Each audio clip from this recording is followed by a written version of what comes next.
Para jemaah, Bapak Ibu yang dirahmati oleh Allah, pada kesempatan malam ini kajian kita melanjutkan kajian kitab Lubabul Hadis, dan kebetulan pembahasan kita sudah sampai kepada bab 9, Al-Babut Tasi', bab yang ke-9, fi fadilati solatil jamaah, tentang keutamaan solat berjamaah. Dalam kitab syarah dari Lubabul Hadis, yaitu kitab Tanqihul Qaul, itu dikatakan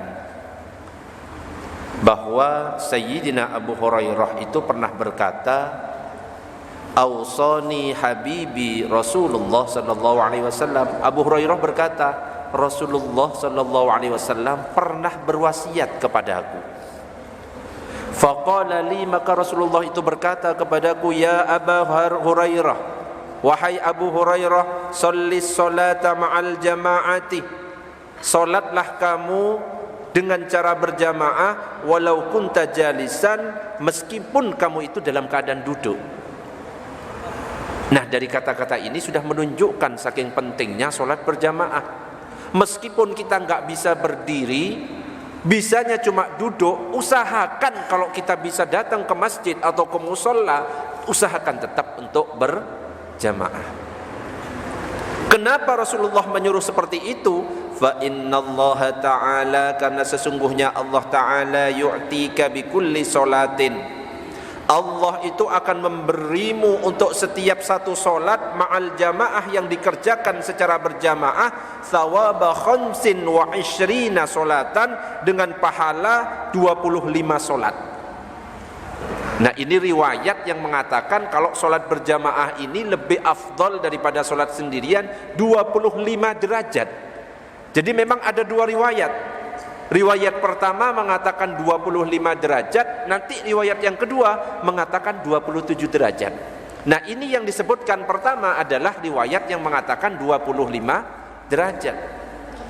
Dalam hadis yang lain dikatakan, qala an-nabiy sallallahu alaihi wasallam, baginda Nabi bersabda, fadlu salatil jama'ati ala salatir rajuli wahdah, keutamaan solat berjamaah atas solat seseorang yang dilakukan sendirian, khamsun wa isruna darajah, 25 derajat. Wa fadlu salatit tatawu'i, dan keutamaan solat sunnah fil baitih yang dikerjakan di rumah, ala fi'liha fil masjid, atas solat sunnah yang dikerjakan di masjid, kafadli solatil jama'ati ala solatil munfarid, itu seperti keutamaan solat jamaah atas solat sendirian. Jadi kalau kita berbicara tentang solat sunnah, itu afdolnya sebenarnya di rumah. Kalau solat wajib, afdolnya di mana? Masjid. Bahkan di sini diibaratkan solat sunnah yang dikerjakan di rumah ini ibarat solat jamaah dibandingkan dengan solat sendirian. Tingkatannya luar biasa. Bisa difahami sampai di sini? Bisa. Bahkan kalau kita berbicara tentang sholat fardu, ulama itu berbeda pendapat. Misalkan mazhab Hanafi mengatakan sholat berjamaah hukumnya sunnah. Mazhab Maliki mengatakan sholat berjamaah hukumnya sunnah. Mazhab Syafi'i, mazhab kita semuanya, mengatakan sholat berjamaah hukumnya fardu kifayah. Jadi kalau dalam satu kampung, dalam satu tempat tidak ada satu orang pun yang melakukan sholat berjamaah di masjid ini, dosa semuanya. Tapi kalau sudah ada perwakilan, ada 5 orang sholat berjamaah di masjid, aman semuanya. Tapi jangan sampai kita menjadi orang yang merasa aman karena orang lain yang berjamaah. Kalau bisa kita yang memberikan rasa aman kepada orang lain, kita yang berjamaah, jadi yang lain aman. Jangan wis aman, wis ono Pak Herman ngerokok, loh nggak jadi, duduk, maksudnya di masjid. Nah, berbeda dengan sholat sunnah. Kalau sholat sunnah hukumnya apa? Lebih afdol dikerjakan di rumah. Jadi kalau bisa tetap di rumah, tapi jangan memaksakan diri. Misalkan ba'da maghrib ada kajian sampai isya, katanya Ustadz sholat sunnah afdolnya di rumah, pulang dulu. Nah, itu menyiksa diri, tidak usah. Jadi kalau memang ada uzur karena memang kita ada kegiatan setelahnya, tidak apa-apa, sholat di masjid. Kalau nggak punya rumah, masih kos-kosan, nggak apa-apa. Ya nggak apa-apa. Sholat di kos-kosan, ya. Sholat qobliyah subuh, afdalnya di rumah. Allahu akbar, Allahu akbar. Setelah selesai, sholat qobliyah subuh. Nyampe di masjid, sholat tahiyatul masjid. Jadi dapat dua-duanya. Meskipun kalau misalkan kita langsung datang ke masjid, langsung sholat qobliyah, otomatis dapat tahiyatul masjid. Ya, jelas sampai di sini. Nah, kalau mazhab Syafi'i kembali lagi hukumnya fardhu kifayah. Kalau mazhab Hambali lebih ketat lagi, hukumnya sholat berjamaah wajib. Jadi kalau misalkan Pak Herman sholatnya di rumah sendirian, meskipun sholatnya sah tapi berdosa karena tidak sholat berjamaah. Pak Herman pakai mazhab apa? Mazhab Syafi'i, dan kadang ya tetap mazhab Syafi'i. Ya wes lah, ya. Allahumma sholli ala sayyidina Muhammad. Wa qala sallallahu alaihi wasallam, Nabi bersabda, salatul jama'ati tafdulu salatal fardhi bi 27 darajah. Nah, ini riwayat yang kedua. Salat berjamaah itu lebih afdal daripada salat sendirian dengan tingkatannya 27 derajat. Wa riwayatul aktsar minas sahabah. Nah, riwayat mayoritas sahabat ternyata mengatakan apa? Bi 25 darajah. Ternyata sahabat itu banyak yang meriwayatkan mayoritas itu 25 derajat. Tapi intinya enggak masalah mau 25 mau 27 terserah, yang penting salat berjamaah lebih afdol daripada salat sendirian. Wa qala sallallahu alaihi wasallam, afdhalus salawati indallahi ta'ala salatus subhi yaumal jumu'ah fi jama'atin. Salat yang paling utama di sisi Allah Ta'ala adalah salat subuh pada hari Jumat secara berjamaah. Jadi ada keterangan dalam kitab Tanqihul Qaul itu, jadi yang salat paling afdol itu pertama adalah salat Jumatnya berjamaah, tingkatan, ya. Jadi salat Jumat berjamaah itu yang paling afdol. Kenapa? Karena dilakukan di hari Jumat, hari yang mulia, dan dilakukan seperti Idul Fitri, kumpul semuanya, bahkan spesial di siang hari tapi dinyaringkan. Jadi yang paling utama itu salat Jumatnya. Setelah itu salat subuh berjamaah di hari Jumat. Setelah itu salat subuh berjamaah di hari-hari selain Jumat. Itu tingkatan urutan paling afdolnya salat. Setelah itu salat Isya berjamaah. Akhirnya semua. Setelah itu salat Asar berjamaah, itu urutannya. Setelah itu salat duhur berjamaah. Baru setelah itu salat maghrib. Salat maghrib ternyata paling ringan, makanya paling banyak biasanya kan ya. Kalau sudah salat Isya menyusut, subuh tambah menyusut. Nah, itu urutannya. Allahumma shalli ala sayyidina Muhammad. Wa inna ma faddalu jama'atas subhi fal isya'i li'annaha fihima asyaqqu. Dan sungguh diunggulkan berjamaah salat subuh lalu salat Isya itu karena sungguh di dua salat tersebut itu lebih berat. Jadi orang-orang kalau sudah salat Isya dan salat subuh itu memang terasa berat. Ya termasuk ustadznya, ya berat sekali. Apalagi pas hujan-hujan, tambah berat. Alasannya hujan, uzur, salat di rumah. Alasannya pinter, saking pinternya itu akhirnya ngakali. Padahal musola ya di sampingnya. Wa qala sallallahu alaihi wasallam, Nabi bersabda, man shalla salatas subhi, siapa yang salat subuh fil jamaah dengan berjamaah, summa jalasa, kemudian dia duduk, yadhkurullaha ta'ala, zikir kepada Allah Ta'ala, hatta tadlu asyamsu, sampai terbit matahari, kana lahu sitrun minan nar, maka ada baginya tirai penutup dari api neraka, wa bari'un minan nar, dan juga pembebasan dari api neraka.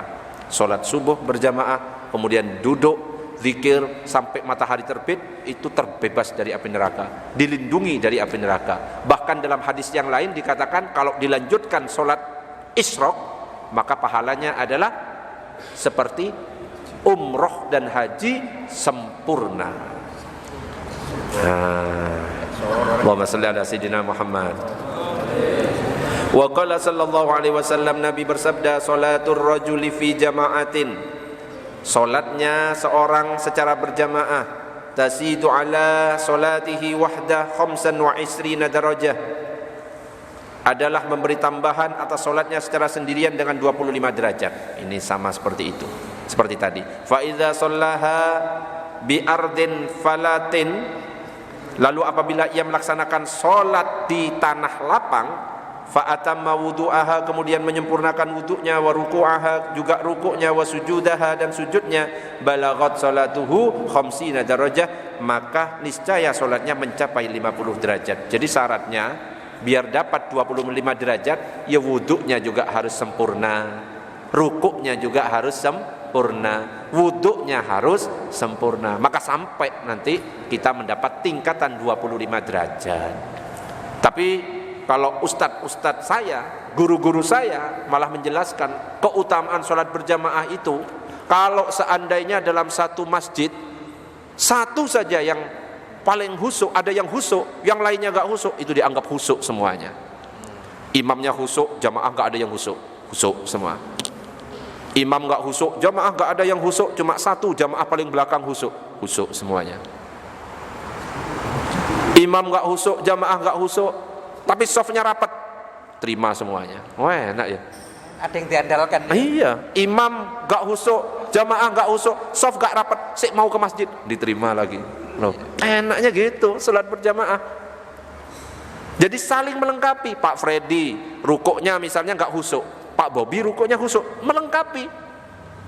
Ibarat misalkan ada air seperti ini, air seperti ini misalkan banyak, air seperti ini banyak, satu gelas, saya tetesi air kencing, najis apa enggak? Air botolan seperti ini banyak sekali, tak tetesi satu-satu, najis apa enggak semuanya? Najis. Tapi ketika digabung sampai 2 kullah, tidak ada bau, warna, rasanya kembali ke semula, maka itu otomatis berubah menjadi suci. Itu ibaratnya sholat berjamaah. Allahumma shalli ala sayyidina Muhammad.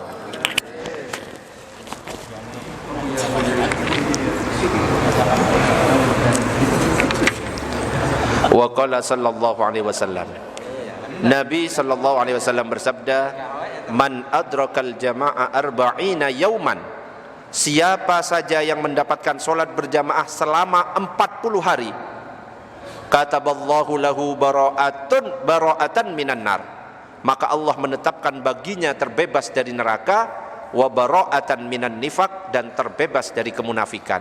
Solat berjamaah 40 hari mendapat takbiratul ihramnya imam, duduk telat. Oh, Pak Freddy datangnya rakaat keempat terus kok gak dapat. Syaratnya dapat takbiratul ihram. Kalau sengaja masuk karena takut dijadikan imam gimana? Loh ya kok apa gunanya ngaji Iqra hatam berkali-kali? Hah? Ya gak dapat. Gak dapat. 16. Ya tetap dapat. Kalau berjamaah, ya, kalau masalah 27-nya, intinya kalau kita dapat huruf mimnya, kalimatnya imam assalamualaikum, itu masih dihitung berjamaah. Ya. Misalnya Pak Dian jadi imam, assalamualaikum, masih alai, Pak Bobi was takbir, Allahu akbar, duduk, kum warahmatullah, saya dapat. Dianggap berjamaah. Itu ada dalam kitab Fathul Qorib. Ya, tetap dianggap jamaah, cuma ya dapatnya ya enggak 27 ya. 1/27 dari 27. Ya minimal ono jamaah, dapat jamaah ya. Oke. Nah, ini sekarang kalau ada orang sholat 40 hari berturut-turut. Nah, inilah ya, berturut-turut mendapat takbiratul ihramnya imam dari awal, Allahu akbar, zuhur, asar, maghrib, isya, subuh, selama 40 hari bebas dari neraka, bebas dari kemunafikan. Coba kira-kira siapa yang mampu? Pak Munas? Hah? Ada yang mampu? Muadzin. Masalahnya muadzinnya gonta-ganti juga, ya kan? Imamnya aja gonta-ganti, susah. Imamnya aja telat.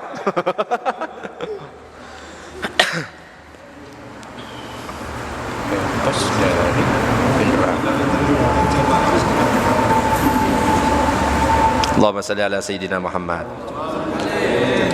Wa qala sallallahu alaihi wasallam, Nabi bersabda, man shallal bardain, siapa yang salat bardain. Salat bardain ini ay salat al-fajr wal asri, salat fajar, salat subuh dan salat asar.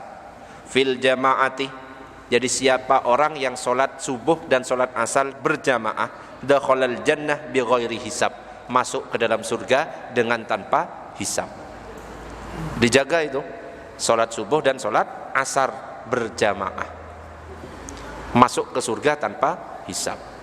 Kalau masuk ke neraka tanpa hisab wis banyak, gak pakai dihisab langsung banyak ya. Orang-orang kafir semuanya langsung tanpa hisab itu masuk semuanya. Tapi kalau masuk surga tanpa hisab, ini yang luar biasa. Wa qala sallallahu alaihi wasallam, Nabi bersabda, man syahida ay hadara salatal jamaah, barang siapa yang menyaksikan, maksudnya menghadiri salat berjamaah, kataballahu ta'ala lahu zahiban wa raji'an asra hasanatin wa maha anhu asra sayyiatin wa rafa'alahu asra darajatin. Maka Allah menetapkan baginya pergi dan pulangnya 10 kebaikan, menghapus dari dirinya 10 kejelekan, mengangkat derajatnya 10 derajat. Luar biasa langkah kakinya ya, dihitung berapa langkah itu nanti. Kalau naik mobil ya gak dihitung, mau gak ngelangkah. Ya masa putaran rodanya, bensinnya, ya dihitung nafasnya. Ya, bahkan kita hadir ke majelis ini kena hujan, itu jadi saksi nanti itu. Jadi saksi, oh ini gak munafik, ini gak munafik. Semboyannya hujan gak hujan ngaji, gak hadir pas hujan. Nah ini hadir semuanya. Ini berarti bukan orang munafik. Bukan cuma hujan gak hujan tetap ngaji. Ojo cuma nyanyi tok ya. Buktikan. Nih Pak Herman kan ngaji gak ngaji ya hujan.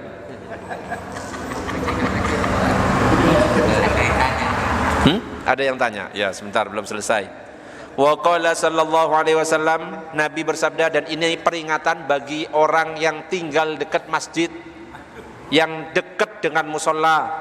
Pak Bobi, saya lebih utama di depan musola. Pak Freddy di depan musola. Pak Herman di samping masjid. Pak Salman di dalam masjid. Tambah parah ini kalau nggak dilakukan. La sholata li jaril masjid illa fil masjid.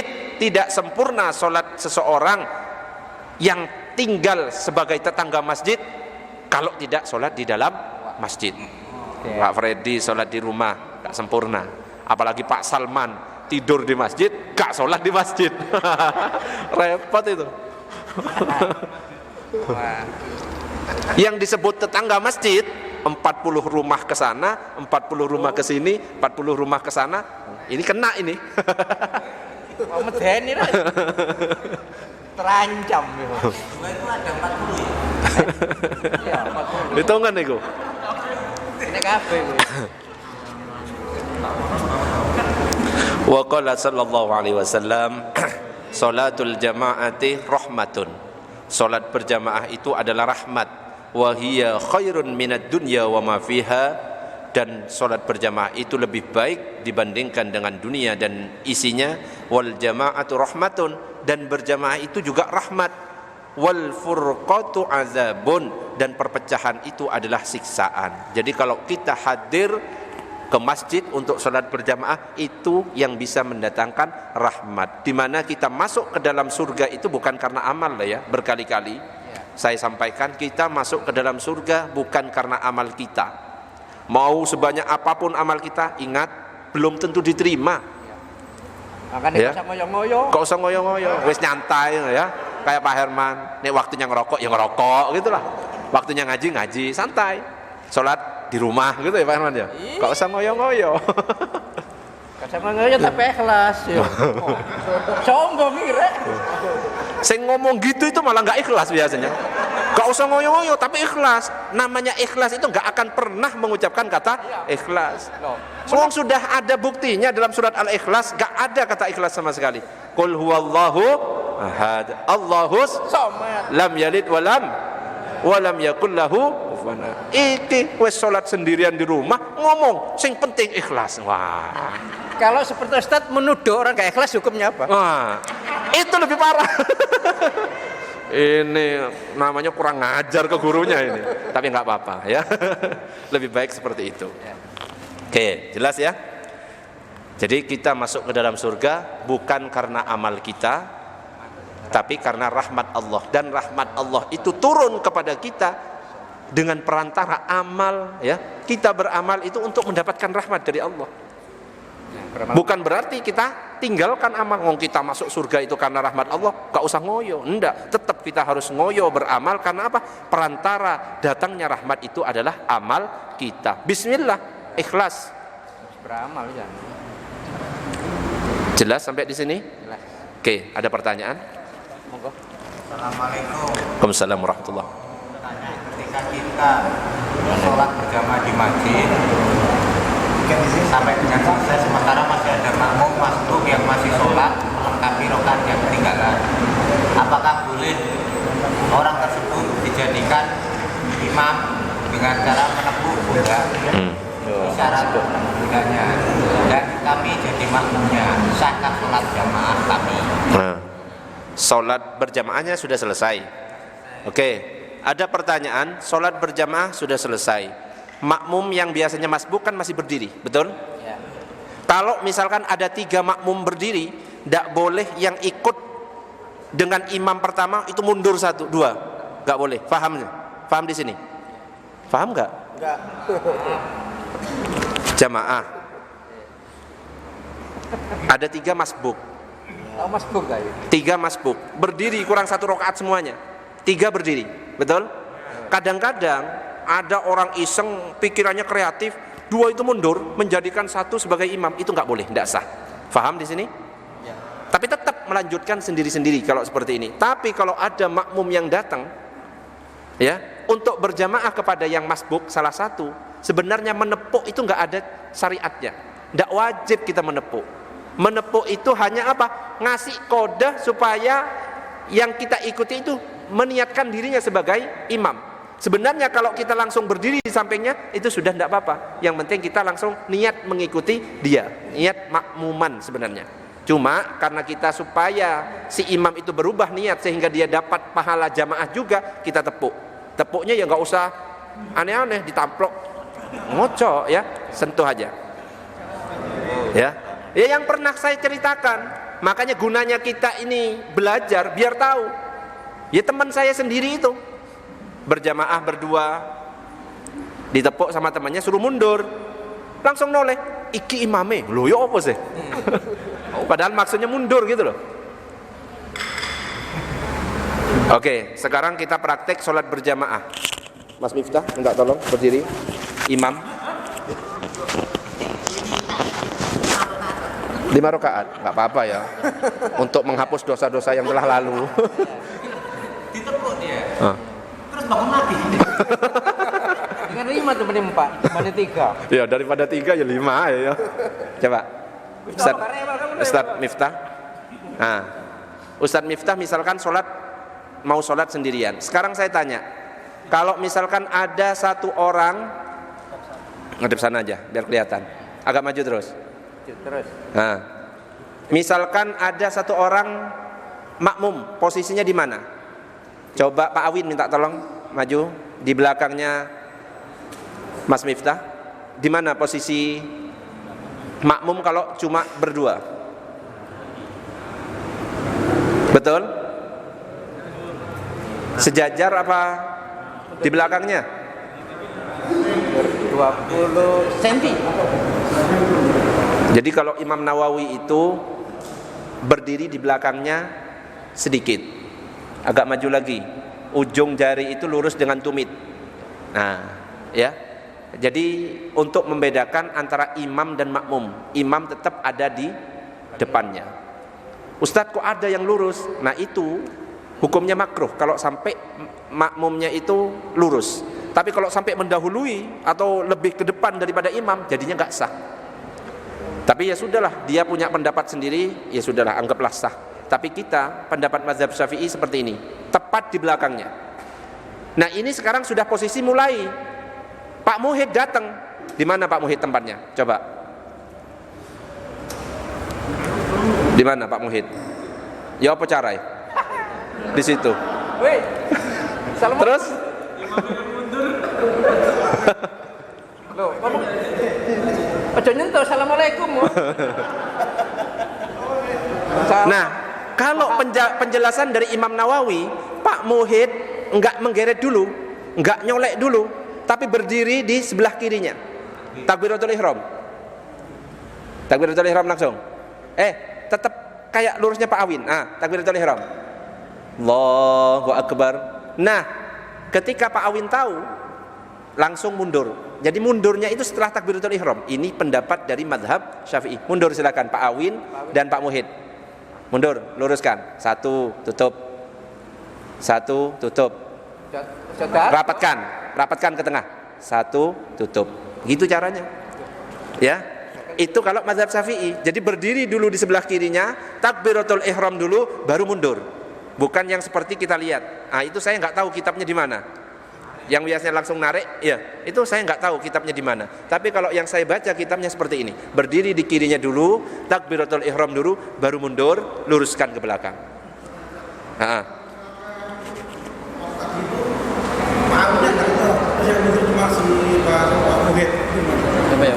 Pak Muhid,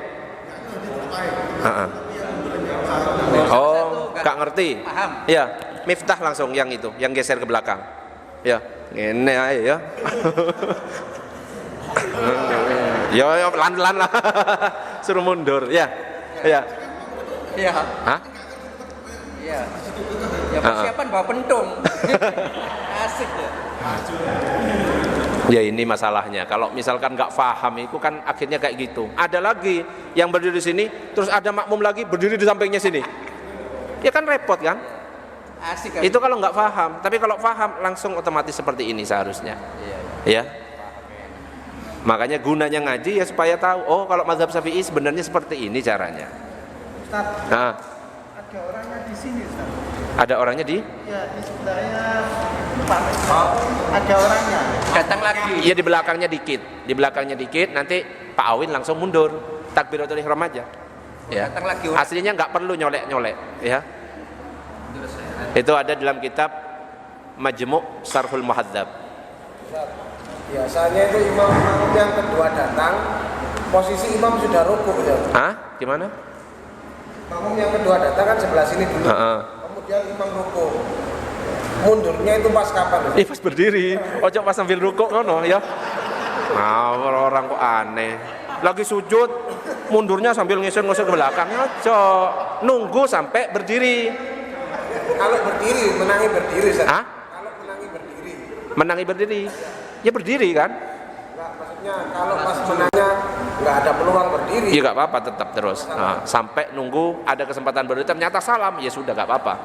Ya. Ustaz ya, seandainya posisi kacau ya, sehingga ada keraguan ini satu tidak sah, wis diputihkan, sholat bareng lagi.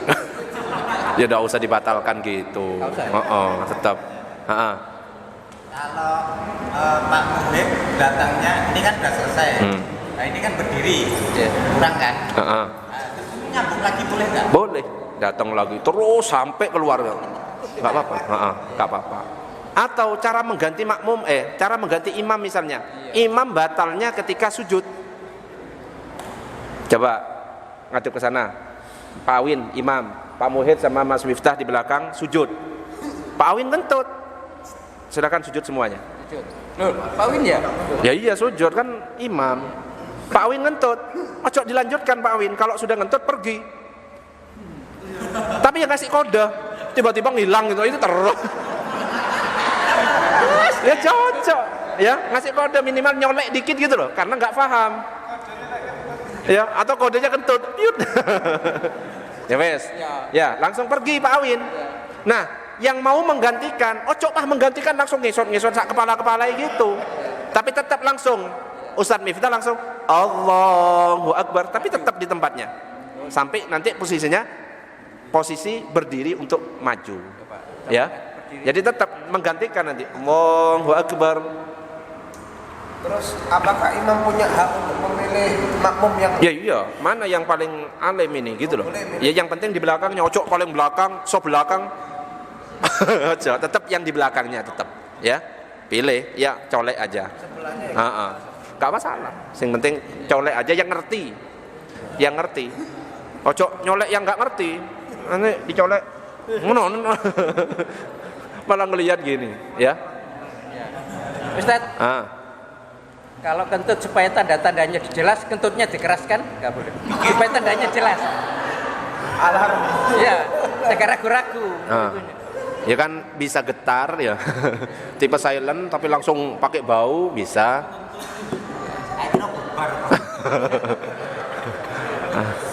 Ya, wes gitu. Terus pasti itu mau musuh. Siapa?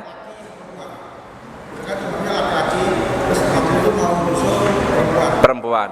Kalau perempuan itu tepat di belakang. Tepat di belakang imam. Tapi agak ke belakang ya kalau ada laki-laki. Kalau laki-laki tetap ada di samping, agak ke belakang sedikit. Coba berdiri. Posisi Pak Awin perempuan nanti. Coba posisi agak maju.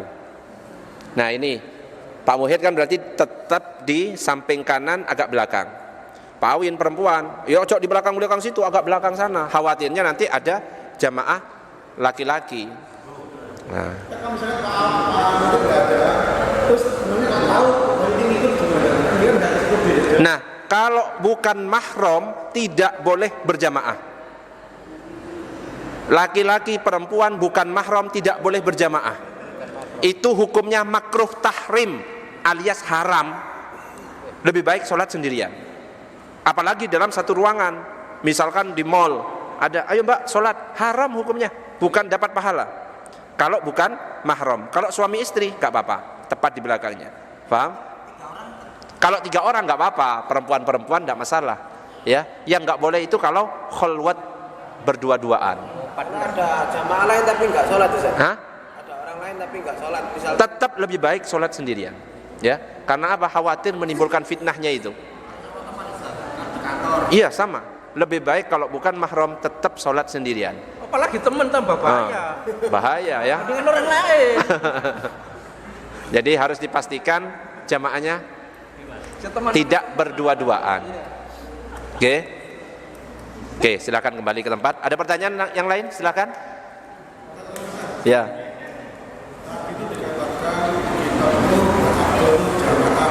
subuh sama asar. Heeh.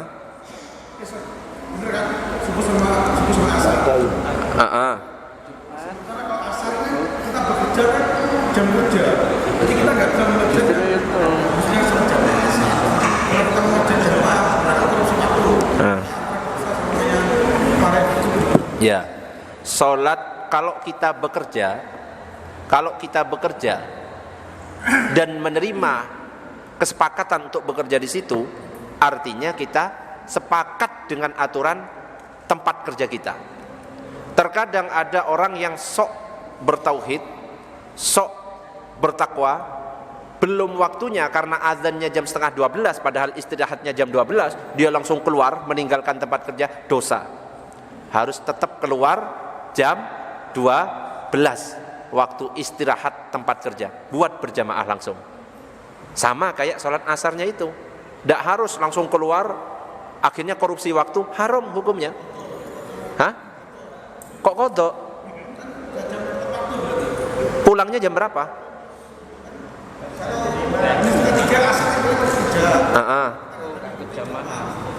Kalau gak ikut jamaah bukan kodok namanya ya, tetap sholat ya. Kalau kodok itu dikatakan kodok kalau keluar waktunya.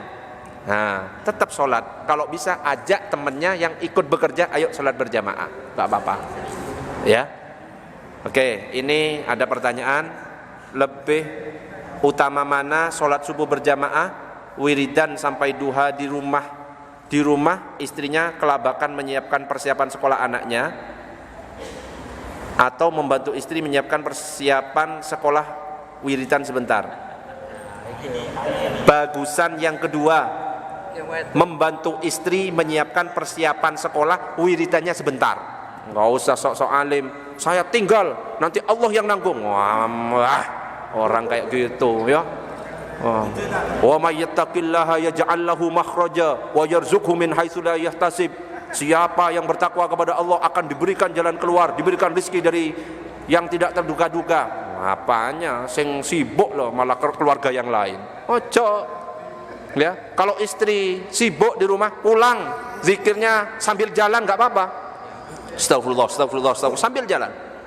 Enggak usah sok-sok bertakwa, itu malah zalim kepada orang yang harusnya kita kewajibannya membantunya, ya. Masalah zikir itu sunnah, tapi masalah keluarga itu hukumnya wajib. Ngocok sok-sok bertakwa, ngocok paling bertauhid, ini zikir, malah marah ke istrinya. Haram zikirnya itu. Bukan malah tambah tenang kalau seperti itu. Ada kadang-kadang ditinggal sampai kemana-mana, istrinya sibuk karpet dewe, ya ini yang nanggung nanti Allah, padahal ya sepupunya itu merepotkan itu kayak gitu. Ndak boleh, ya tetap zikirnya sedikit, bahkan kalau nggak bisa zikir di tempat, zikir sambil jalan pulang, bantu istrinya di rumah, itu yang lebih afdol. Oke, ada pertanyaan lagi? Yang lebih afdol sholat tepat di awal waktu atau jamaah, Ustaz? Kadang itu kalau di awal waktu kita nggak ada teman untuk jamaah kalau di kantor biasanya, Ustaz. Ya. Tapi kalau jamaah agak mundur waktunya. Yang lebih diutamakan yang mana, Ustaz? Sholat yang paling afdol itu adalah sholat di awal waktu. Adzan, Allahu Akbar, Allahu Akbar. Kalau teman sholat. Setelah beberapa waktu ada orang sholat, ikut lagi. Karena kita boleh mengulang sholat dengan syarat sholat yang kedua itu harus berjamaah. Bisa dipahami? Jadi dapat dua, keutamaan di awal waktu, keutamaan berjamaah. Sama ketika kita habis sholat di masjid, Allahu Akbar berjamaah, kita pulang ke rumah istri belum sholat, ayo tak imami sholat, yang penting sholat berjamaah untuk sholat yang kedua. Ini yang kesunahan-kesunahan yang kadang-kadang kita lupakan. Nabi itu pernah sholat berjamaah, kemudian selesai sholat berjamaah, ada sahabat baru datang. Nabi mengatakan, siapa yang mau sedekah untuk menemani dia sholat? Ada sahabat yang menemani. Jadi sholat itu boleh 2 kali, gak boleh lebih, 2 kali. Syarat sholat yang kedua ini harus berjamaah. Itu sholat di awal waktu, dapat sudah. Ternyata ada orang sholat ikut, Allahu Akbar, dapat dua-duanya. Oke, ada pertanyaan yang lain? Kalau sholat diakhirkan Ustaz, kan gini, kalau sholat diakhirkan kan ada hadis gini, sebaik-baiknya urusan adalah yang di akhirnya. Nah. Sebaik-baik urusan adalah yang di akhirnya. Iku maksudnya ya mati. Oh no Pak Herman, ya kesimpulannya opo? Duduk sholat. Wow, ngel lagi. Apa nih? Ada lagi? Ya itu tadi, lebih utama yang mana? Kalau harus milih salah satu, Ustaz. Lah ya nggak bisa dipilih, nggak bisa dipilih. Iya, maksudnya baik. Kalau misalkan meninggalkan sholat awal waktu, ya jelas kelewat lah sholat keutamaan awal waktu, meskipun dapat sholat berjamaah. Kalau sholatnya jam 2, kan ada waktu afdol, ada waktu jaiz, ada waktu ini, ada waktu ini. Berarti kita waktunya agak akhir, beda juga itu. Oke, monggo Ustadz silakan. Pak Edi.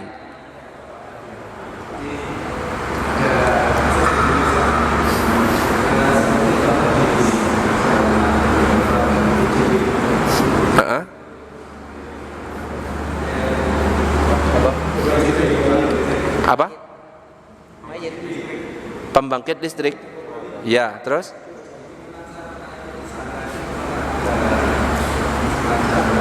Pembangkit listrik.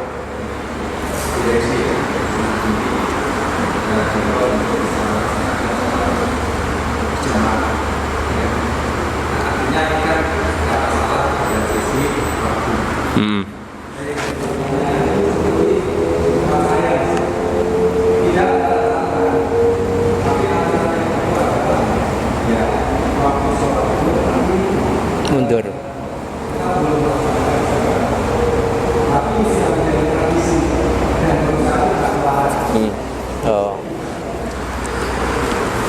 Sholat duhur sudah menjadi tradisi, kalau wis adzan langsung sholat berjamaah, padahal belum waktu istirahat, tapi sudah menjadi tradisi, tapi nggak ada yang larang, gitu kan?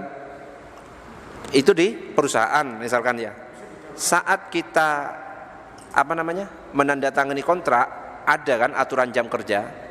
Kerja itu jam ini sampai jam sekian. Sedangkan waktu isoma jam sekian sampai jam sekian.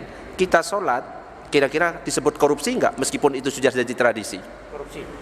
Coba misalkan para pejabat-pejabat korupsi tapi menjadi tradisi. Apakah itu langsung dibenarkan karena menjadi tradisi? Tidak bisa. Tetap. Karena sudah kita sepakat dengan bekerja di tempat itu, artinya kita sepakat aturan. Ya, tetap itu sebenarnya. Meskipun jadi tradisi dan gak ada pimpinan yang melarang, tetap harusnya kita yang sadar. Yang sadar, oh ini masih waktu kerja ini. Ya sudah, saya sudah sepakat kerja di sini dan sudah sepakat dengan kontrak, saya harus ikuti.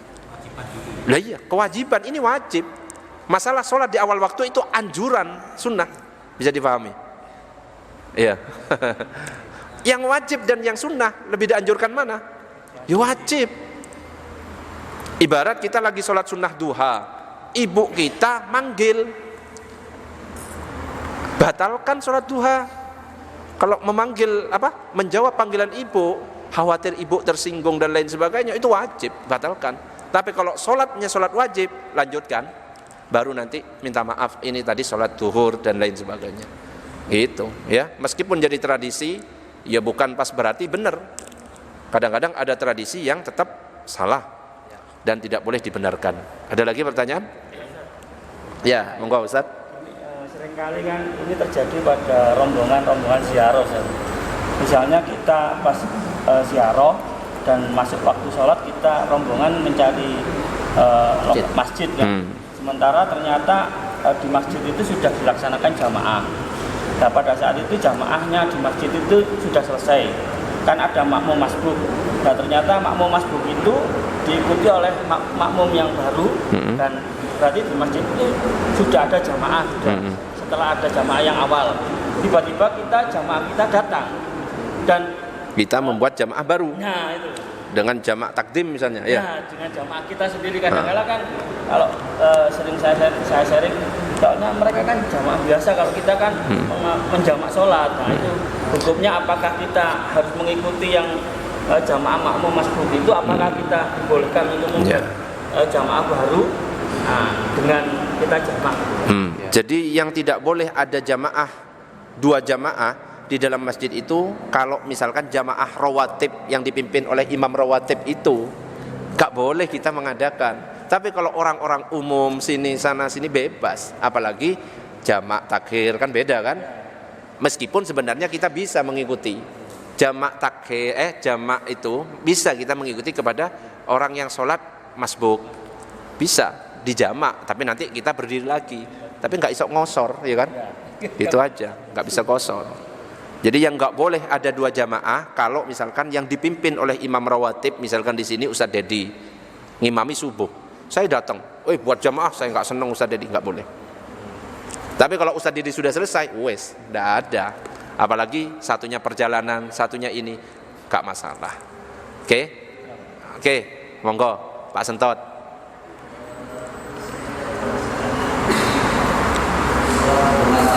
Sholat hormat waktu.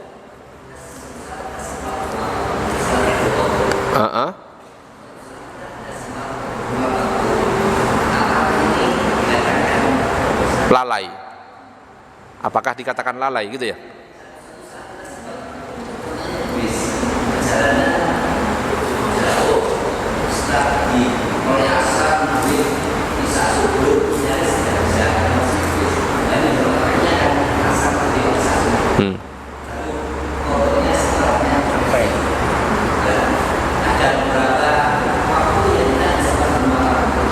Kenapa kok nggak bisa? Ketiduran.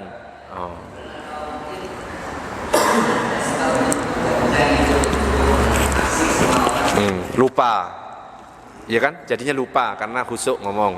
Ya. Jadi ada istilahnya kalau dalam mazhab Syafi'i itu sholat li hurmatil wakti, sholat untuk menghormat waktu. Apa itu sholat hormat waktu? Kalau misalkan kita sholat tapi tidak bisa memenuhi syarat dan rukunnya. Misalkan kita berangkat perjalanan, baju kita najis, bukan berarti kita tidak sholat. Tetap kita sholat, tapi sholat yang kita kerjakan itu namanya sholat dihormatil waktu. Ketika nyampe bisa ganti baju, bisa wudhu sempurna, maka kita mengulang sholat tadi. Faham? Satu.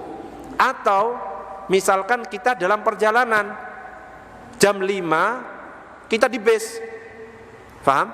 Jam 5 kita di base.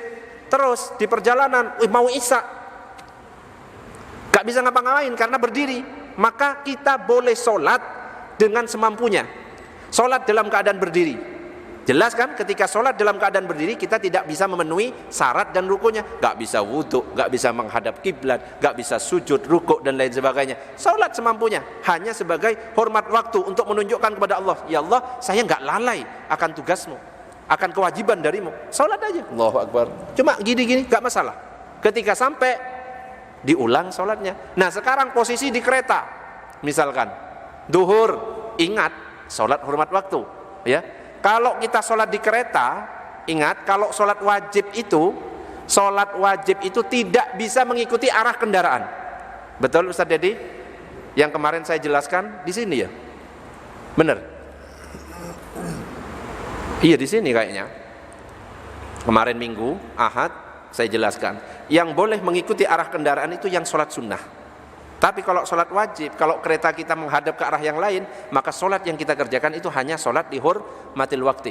Duhur misalnya, dihormatil waktu. Ternyata asar kita ketiduran. Ya, jelas. Maghrib kita ngobrol-ngobrol lupa. Karena lupa beneran dan ketiduran. Apakah dosa? A'darus sholati itsnan. Uzur sholat itu ada 2. Yang pertama an-naum, tidur. Yang kedua adalah nisyan, lupa. Jadi kalau 2 uzur ini tidak masalah, nggak dosa. Kalau memang benar-benar tidur, kalau memang benar-benar lupa. Oke? Tapi kodok, tetap dikodok nanti, ya. Nanti itu ada pembahasannya lengkap di dalam kitab Safinatun Najah di hari Jumat. Itu bisa lebih diperjelas lagi tentang masalah sholat-sholat seperti ini. Oke, saya ono mana? Iya. Bangunan masjid di mes kami pintunya cuma 1 di belakang. Seketika jamaah sholat Jumat penuh, jamaah hingga sampai jamaah di samping kanan kiri masjid tempat tembok. Bagaimana hukumnya, sah apa tidak sholat jamaahnya di samping kanan kiri masjid? Selama ada dalam satu ruangan masjid dan ada pintu yang tidak terkunci, ya, kalau terbuka, maka tetap sah. Iya, tetap sah. Tetap sah. Selama itu namanya bangunan masjid. Tapi kalau di luar masjid, ya, paham maksudnya? Dia itu berdirinya di luar masjid, bukan di dalam masjid. Pintu masjidnya cuma 1, tapi posisinya di luar masjid, itu tidak sah. Kalau di dalam satu ruangan ini masih namanya masjid, itu tetap sah. Wes. Sah orang. Ya. Masjid Sukri Adenan pintunya di tengah loh ya. Bagaimana yang posisinya di depan itu? Di sebelahnya Pak Salman itu. Dipikirkan, apa? Masjid ya banyak seperti begitu. Ya ke belakang, tetap ke belakang. Ojo sampai ke tempat yang terputus oleh imam. Gak bisa sampai menuju kepada imam. Gak sah. Jadi jaraknya itu sampai 300 dhiro. 300 dhiro itu 150 meter. Misalkan saya imam di sini, Pak Sentot makmumnya langsung berdiri di sana, sah masih. Karena 150 meter jaraknya. Cuma ya keafdolannya beda. Kan harusnya tepat di depannya kan, di belakangnya kan. Ya, tapi sah sebenarnya meskipun Pak Sentot berdirinya di parkiran sana. Ya, yang penting jaraknya itu 150 meter, 300 dhiro kalau dalam kitab itu disebutkannya. Meskipun terputus jalan raya. Iya, yang penting ngelihat. Yang penting ngelihat dan dia bisa menuju. Cuma ya kalau cuma berdua ya di sinilah. Enggak usah seperti ini. Oke, ada pertanyaan yang lain? Ya, Pak Awin. Tadi yang ada 2 jamaah, kemudian di belakang ada yang ibu, di belakangnya belakang kalau belakangnya Di belakang. Iya, ya, tapi jangan deket-deket kalau ibu-ibu ya. ada ibu di belakang, kemudian kan ada kamu jauh nih, kemudian ibu dua, jadi kan jamaah dekat satu itu di belakangnya jauh dari imam atau dekat imam, yang cowok yang nyusul lagi. Ada ibu-ibu di belakang ikut berjamaah sudah sama laki-laki. Nah, laki-laki berdiri di sampingnya agak ke belakang dikit. Iya. Ya enggak lurus sama perempuan juga ya, juga agak di belakang ya, kayak posisi seperti tadi. Ya, kan ibu-ibunya kan di belakang. Makanya ibu-ibu jangan pas tepat di belakangnya tepat ya, agak jauhan dikit ya. Khawatir nanti ada orang. Oke. Ada lagi? Satu dok. Ngapunten, ini pikiran saya sejak dulu gini ya, Ustadz, ini pikiran saya. Jadi Gusti Allah itu pada saat orang itu jamaah itu kan dikasih derajat 27 ya. Dalam pikiran saya gini, 27 itu memang lebih kepada tata hitung pahala atau sebenarnya hanya stimulasi supaya orang lebih bersemangat untuk jamaah. Kenapa kok jamaah? Ini saya melihatnya konteks sosial. Oh, artinya orang kalau berjamaah itu ada kesempatan di sana setelah sholat itu lita'rofu, ada saling ngobrol manfaat, ada saling kenal, ada saling lebih dalam, mungkin di sananya. Nah, terus pertanyaannya, orang yang sholat jamaah datang pulang dengan yang sholat jamaah datang kemudian ngobrol-ngobrol, di situ ada suatu yang sifatnya keilmuan atau lebih guyub, itu baik mana Ustadz? Terima kasih.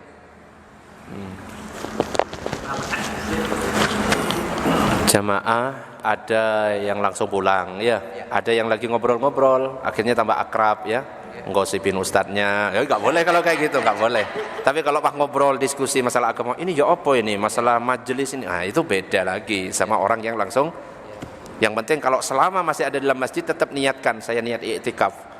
Nah ya, kalau ngobrol-ngobrolnya bermanfaat, masya Allah itu terus pahalanya bertambah ya. Beda dengan orang yang sudah pulang ya, sudah nggak dapat niat i'tikaf. Tapi kalau misalkan di masjid ternyata melakukan hal-hal yang tidak disukai oleh Allah, hal-hal yang makruh, yang haram apalagi, di pojokan masjid ngerokok, nggak boleh itu, harus keluar ya. Di lapangannya itu boleh, nggak apa-apa ya, nggak boleh meskipun di pojokan itu. Ayo yang merasa itu ya sebenarnya nggak boleh. Pokoknya jangan menyentuhkan kaki di masjid, di luar masjid baru boleh. Di Pak Jum misalnya boleh. Ampun Ustaz, kan fikih itu bisa bergeser. Artinya begini, merokok itu makruh, tapi pada saat saya merokok, ya Allah, alhamdulillah, alhamdulillah enak banget. Nah, ini posisi fikih, ini tetap saya dihakimi makruh, atau dengan saya alhamdulillah setiap bisapan itu ada sesuatu yang saya lebih dibarokai. Ngapunten. Ini namanya pertanyaan ngeyel, pokoknya harus bener ngono lah. Padahal wis tak belai loh, silahkan mau rokok sak puase, yang penting ngaji. Padahal wis tak bela, sik mokso ya sekarang ya. Kan sudah saya jelaskan, mengucapkan basmalah, mengucapkan hamdalah itu ada 5 hukumnya. Masih ingat? 1 wajib, yaitu ketika sholat. Yang kedua sunnah, ketika majelis ilmu, baca Al-Quran, sunnah. Yang ketiga mubah, ketika kita melakukan perbuatan mubah, mindah sesuatu tanpa niat zikir, baca basmalah, baca hamdalah, nggak dapat pahala kecuali kita niatkan zikir. Terus yang keempat, nilai bismillah, nilai hamdalah bisa makruh kalau kita melakukan pekerjaan makruh, nyabut uban, ngerokok, bismillahirrahmanirrahim. Ya meskipun alhamdulillah nikmatnya, ya tetap itu bernilai makruh. Bisa bernilai haram kalau kita melakukan perkara yang haram. Mabuk-mabukan, bismillahirrahmanirrahim la yadurru ma'asmihi syai'un fil ardi wala fis sama. Biar gak keracunan baca itu. Bismillahirrahmanirrahim la yadurru ma'asmihi, tetap haram. Bisa dipahami? Tambah lagi akhirnya ya. Ya misalnya ya ada orang yang ngasih ujangan tentang keilmuan ini sambil ngerokok. ngerokok kan makruh, tapi sampaikan sangat manfaat, justru membuat lebih semangat dan indah. Ini kan suatu yang memang menurut saya ini bisa menstimulasi orang lebih semangat ya. Artinya yang menceramai ini bisa daya tahannya luar biasa, inspirasinya datang sehingga suasananya lebih guyup daripada tidak merokok tapi nggak ada apa-apa Ustadz. Nggih, matur nuwun nggih. Ya, wes ya, ngerokok ngomongin yang manfaat ya. Ya nggak apa-apa, nggak masalah. Nah, itu yang saya inginkan ya. Iya, biar nggak panjang-panjang maksudnya. Ya nggak masalah ya, ngerokok nggak masalah. Wong ono kok yang kayak gitu. Bahkan ngaji itu sambil ngerokok ada. Cuma saya ndak. Saya memang mengatakan kan berkali-kali kalau ke orang lain Pak Herman, rokok itu hukumnya hanya makruh. Betul? Masih ingat? Betul. Tapi ke diri saya sendiri hukumnya haram. Kenapa? Karena saya nggak kuat asap. Tahu kan? Asap ini loh, dulu saya batuk. Masih ingat enggak? Seandainya Ustadz kuat asap, berarti nggak ada masalah. Nggak masalah. Cuma saya tetap nggak ngerokok gitu loh. Paham? Nah, jadi mau merokok silahkan. Karena nggak sembarangan kalau mengatakan rokok itu haram. Kalau saya mengatakan rokok haram, akan ada sambungannya. Yang nanam tembakau haram itu, sing nganter tembakau haram, yang jualan rokok haram semuanya. Emangnya saya bisa ngasih orang itu uang untuk mengganti keharaman-keharaman itu? Ngasih nafkah orang itu? Makanya nggak sembarangan ngomong haram itu. Makanya cukup aja makruh kalau NU. Paham? Gitu. Ya. Hah? Makruh kan nggak haram. Makruh nggak haram. Ya, makruh itu artinya dibenci. Dibenci. Biar tahu, makruh itu kan bahasa Arab, artinya dibenci. Cuma nggak haram gitu, nggak dosa. Dibenci. Benci. No. Tapi nggak haram. Benci tapi saya nggak ada. Ya, siapa tahu bencinya itu singkatan, ya, bener-bener cinta. Wes, yang mau ngerokok silahkan ngerokok, cuma jangan ngerokok di samping saya, gitu aja ya.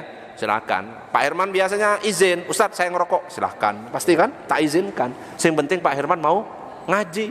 Daripada rokok haram, rokok itu ibarat mau gak istrimu itu nyium knalpot. Knalpot apa sih? Orang itu loh, ya kan? Kayak knalpot gitu loh. Saya malah nggak suka ceramah-ceramah kayak gitu itu. Orang yang ngerokok itu dianggap knalpot bajai, gak sopan orang itu. Ya, ngomongnya itu ngawur. Ya. Harus ikut pelatihan ya. Iya. Ulama-ulama ya banyak yang ngerokok. Bahkan sebenarnya rokok itu sampai ada yang hukumnya sunnah. Kalau misalkan dengan merokok dia itu malah menjadi obat. Tapi itu nggak pernah saya sampaikan. Khawatir Pak Herman jadi dijadikan dalil-dalil terus. Sebenarnya ada hukumnya. Cuma nggak pernah tak sampaikan. Tak sampaikan makruh haram toh. Ya. Sekarang ya tak ungkit sedikit lah ya.